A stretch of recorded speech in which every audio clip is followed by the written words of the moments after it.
হঠাৎ অসুস্থ হৈ পৰিছে অসমৰ জনপ্ৰিয় কণ্ঠশিল্পী বিপিন চাওডাং। ডিব্ৰুগড়ৰ আদিত্য নাৰ্ছিং হোমত চিকিৎসাধীন জনপ্ৰিয় কণ্ঠশিল্পী বিপিন চাওডাং। শ্বাস-প্ৰশ্বাসজনিত সমস্যাত ভুগি আছিল জনপ্ৰিয় শিল্পী বিপিন চাওডাং। শ্বাস-প্ৰশ্বাসজনিত সমস্যাত ভুগি থকাৰ হেতু তেখেতক ততাতৈয়াকৈ অনা হয় ডিব্ৰুগড়ৰ আদিত্য নাৰ্ছিং হোমলৈ। বুকুত কফ জমা হোৱাৰ ফলত শ্বাস-প্ৰশ্বাসজনিত সমস্যাত ভোগাৰ কথা কয় শিল্পীগৰাকীৰ চিকিৎসকে। গুণমুগ্ধই শিল্পীগৰাকীৰ খবৰ ল'বলৈ ভিৰ কৰিছে চিকিৎসালয়ত।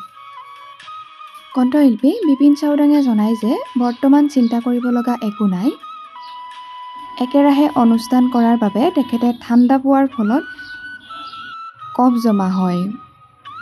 এই মন্তব্য জনালে ডিব্ৰুগড় আদিত্য নাৰ্ছিং হোমত ভৰ্তি হৈ থকা অসুস্থ শিল্পী বিপিন চাওডাঙে।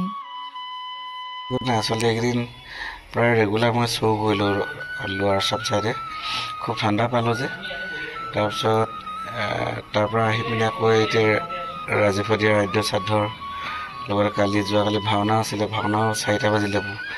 এনেকৈ মানে উশাহটো অলপ চুটি লাগিলে। তাৰপিছত এতিয়া চাইছোঁ ডক্টৰে কৈছে কফ জাম হৈছে, অন্য একো নাই। সেইটো কফ জামৰ কাৰণে কাহটো অলপ বেছি হৈছে।